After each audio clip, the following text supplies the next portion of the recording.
1979-cu ildə qonşu İran devlətində İslam inqilabı baş verir. Təsəvvür edin.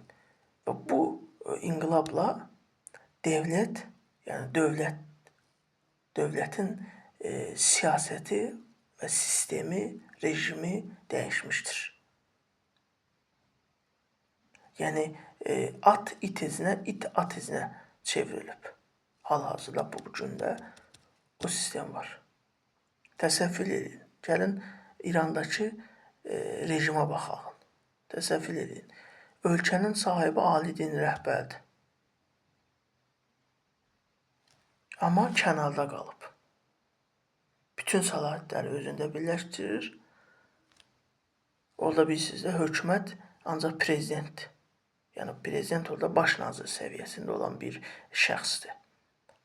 Amma xalq tərəfindən seçilir.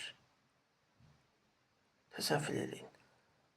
İrandakı ali din rəhbər ölkənin, yəni indiki prezident vəzifəsi kimi bir şeydir. Amma qərarları prezident imzalayır, təsdiqləmək üçün ali din rəhbərlə göndərirlər. Belə bir sistem ola bilərmi? Sonra ali din rəhbər, bugün baxın, ali din rəhbərlə prezident arasında böyük bir narazılıq var. Niyə? Çünki baxın, prezident, yəni İrandakı prezident baş nazir səviyyəli bir adamdır. Səlahiyyəti o qədər çox deyil. Amma xalq tərəfindən seçilir. Və o prezident avtomatik olaraq deyir ki, mən xalq tərəfindən seçilmişəm, mənim səlahiyyətim artırılmalı, ali din rəhbər mənim səlahiyyətimə qarışmamalıdır. Çünki mən xalq tərəfindən seçilmişəm. Və burada İran prezidenti haqlıdır. Çünki o xalq tərəfindən seçilib.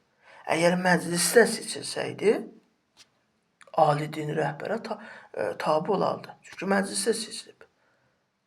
Məclisdə də iqtidar partiyasının vəkilləri var. Yəni İranda bugün bilirsiniz, at it izinə, it at izinə çevrilib. Bilinmir dövlət siyasəti nə cürdür, rejim nə cürdür, nə cür işləyir, daha doğrusu sistem necə işləyir, devlət sistemi necə işləyir. At it izinə, it at izinə çevrilib. Dövlətçilik ayaqlar altına alınıb.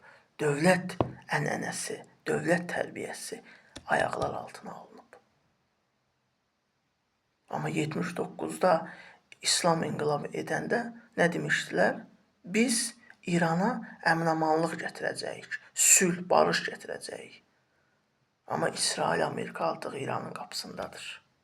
60 milyon İranlılar və İranda yaşayan xalqlar təhlükə altındadır. Məhz onların bu sistemi, rejimi ucbatından.